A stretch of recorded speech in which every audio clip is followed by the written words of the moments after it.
निकाल निकाल निकाल निकाल हवलदार।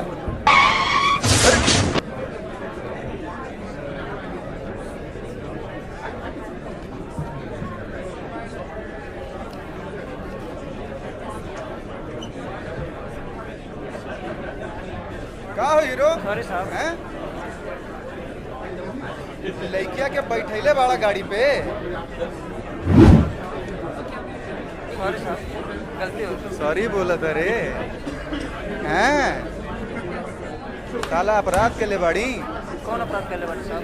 तुहार इंतजार तो बचवा हमरा के बहुत दिन से रहा। काय करते? आज तो तू गई। ए, तई चुप। तोरा से बात ना करता नहीं, एकरा से करता नहीं। अपराध ई कैले बा तै ना सर प्लीज जाए। मिली